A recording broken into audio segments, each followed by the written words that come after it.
아버지께서 어느 날 조용히 말씀하셨습니다. 청령포에 한번 가보고 싶다. 최근 영화 왕과 사는 남자를 보신 뒤였습니다. 영화 속에 스쳐 지나간 단종의 이야기, 그리고 강물에 둘러싸인 외로운 유배지, 그 장면이 아버지의 마음에 오래 남았던 것 같습니다. 그래서 우리는 영월로 향했습니다. 오늘의 여행지는 청령포와 서남마을입니다. 청령포는 조선의 6번째 왕 단종이 유배되었던 곳입니다. 어린 나이에 왕이 되었지만 권력의 소용돌이 속에서 왕의 자리에서 밀려나 결국 이곳 영월까지 오게 되었습니다. 이곳은 걸어서 들어갈 수 없습니다. 강을 사이에 두고 잠시 배를 타야만 닿을 수 있는 땅입니다. 어른 입장료는 4,000원, 짧은 뱃길이지만 그 몇 분의 시간은 마치 현재에서 조선의 어느 슬픈 시간으로 천천히 건너가는 듯한 느낌을 줍니다. 청령포에는 단종이 머물렀던 어소와 그의 외로움을 지켜봤다고 전해지는 관음송, 그리고 한양을 그리워했다는 망향탑이 남아 있습니다. 오늘 우리는 이곳에서 한 어린 왕의 아픔을 조용히 바라보고 그 마음을 조금이나마 위로해 보려 합니다. 그리고 여행의 끝에는 강물이 오랜 세월 빚어낸 풍경, 서남마을 한반도 지형을 만나러 갑니다. 역사의 슬픔에서 자연의 위로로 이어지는 길, 오늘의 여행은 그 길 위에서 아버지와 함께 천천히 걸어보는 시간입니다.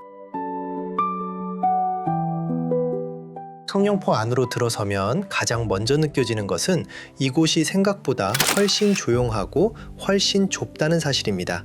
울창한 소나무 숲과 낮은 담장, 그리고 오래된 기와지붕 사이로 한 사람의 시간이 멈춰 있는 듯 합니다.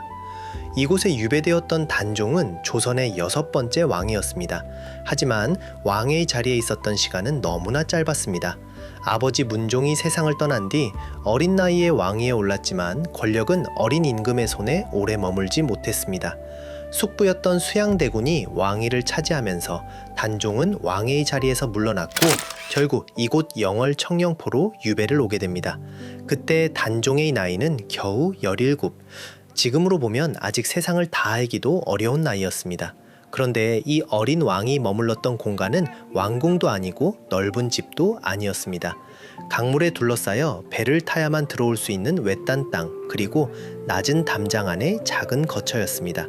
창문은 작고 방 안은 단출합니다. 옷 한 벌, 나무 궤 하나, 그리고 바깥을 바라볼 수밖에 없었을 작은 창. 그는 이곳에서 무슨 생각을 했을까요? 한때는 나라의 중심에 있었지만 이제는 아무도 마음대로 만날 수 없고 어디로도 갈 수 없는 사람이 되었습니다. 청령포의 담장은 높지 않습니다. 하지만 어린 단종에게 이곳은 세상에서 가장 높은 벽이었을지도 모릅니다. 그래서 이곳의 고요함은 단순한 평화가 아닙니다.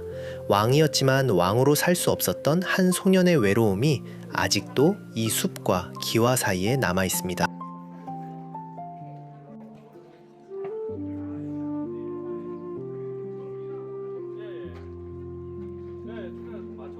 이곳은 단종이 머물렀던 단종어소입니다.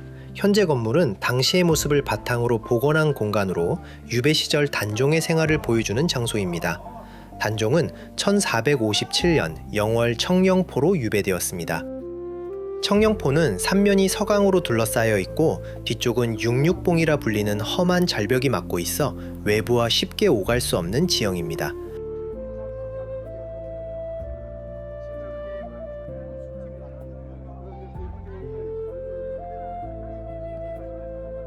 저것은 이제 관음송, 단종의 어떤 슬픔과 아픔을 다 들어줬다 해서 관음송입니다. 저건 또 특이하게 뭔가 나라에 안 좋은 일이 있을 때나 이럴 때 또 이야기를 했다라는 전설 속에 바로 그 나무입니다. 청령포 안쪽에는 아주 오래된 소나무 한 그루가 서 있습니다. 이 나무는 관음송이라 불립니다. 이름에는 두 가지 의미가 담겨 있다고 전해집니다. 단종의 모습을 보았다 하는 뜻의 관, 그리고 단종의 슬픔을 들었다 하는 뜻의 음입니다. 오랜 세월 이 자리를 지켜온 이 나무는 단순한 풍경이 아니라 어린 임금의 유배 생활을 가장 가까이에서 바라본 침묵의 증인처럼 느껴집니다. 사람들은 잠시 걸음을 멈추고 이 나무 아래에서 단종의 시간을 떠올립니다.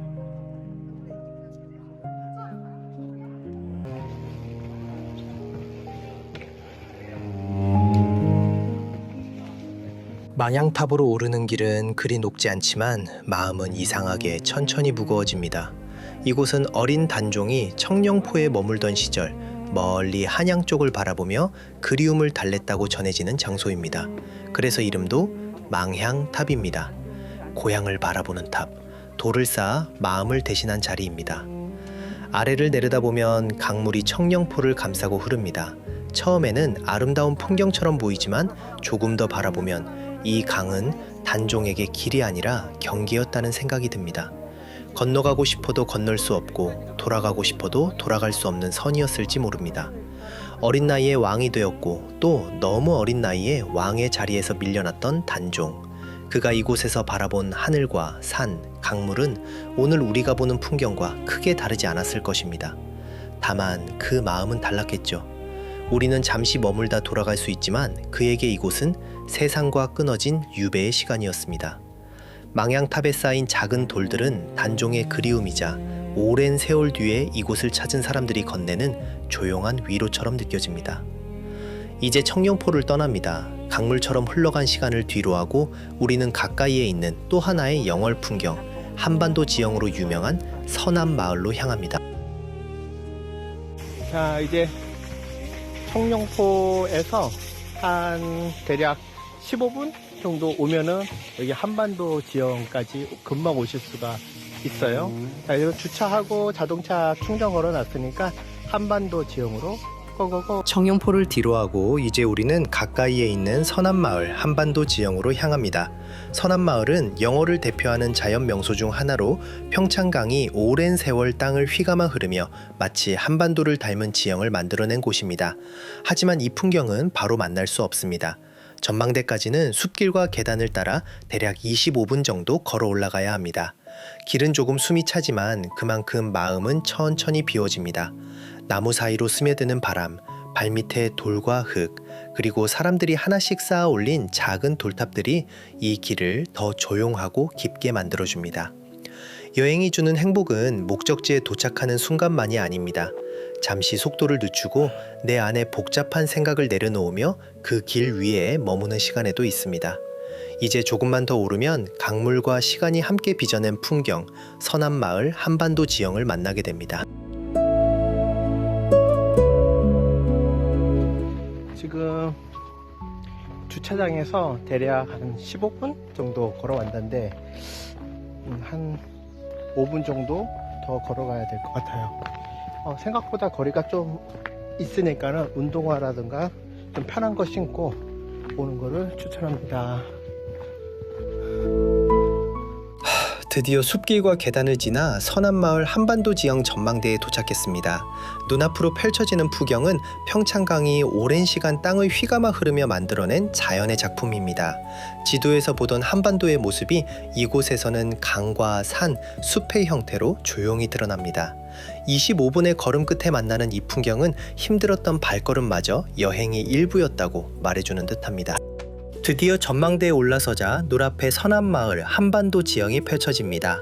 이곳은 평창강이 오랜 시간 땅을 휘감아 흐르며 만든 자연 지형입니다. 강물이 산자락을 따라 둥글게 돌아 나가면서 마치 한반도의 모습을 닮은 풍경이 만들어졌습니다. 지도에서 보던 한반도가 이곳에서는 산과 강, 숲과 물길로 살아있는 듯 보입니다. 왼쪽으로 흐르는 강, 가운데 솟은 숲의 능선, 그리고 물 위를 천천히 지나가는 뗏목까지 모든 장면이 한 폭의 그림처럼 느껴집니다. 25분을 걸어 올라온 시간이 이 순간을 더 특별하게 만들어줍니다. 쉽게 만나는 풍경보다 조금 숨이 차고 땀이 난 뒤 만나는 풍경이 마음에 더 오래 남는 법입니다. 여행은 때로 목적지를 보는 일이 아니라 그곳에 도착하기까지의 나를 만나는 일인지도 모릅니다. 바쁘게 흘러가던 생각들이 이곳에서는 잠시 멈추고 강물처럼 천천히 마음이 풀립니다. 서남마을 한반도 지형은 자연이 아주 긴 시간 동안 우리에게 써내려간 조용한 위로의 편지 같습니다. 서남마을 전망대에서 내려다본 풍경은 오래도록 마음에 남을 것 같습니다. 강은 천천히 흐르고 산은 말없이 그 자리를 지키고 우리는 그 사이에서 잠시 쉬어갑니다. 청령포에서 역사의 슬픔을 만났다면 서남마을에서는 자연이 건네는 위로를 만났습니다. 여행은 결국 멀리 가서 풍경을 보는 일이 아니라 돌아올 힘을 얻는 시간인지도 모릅니다. 그럼 다음 사진 여행에서 다시 만나요.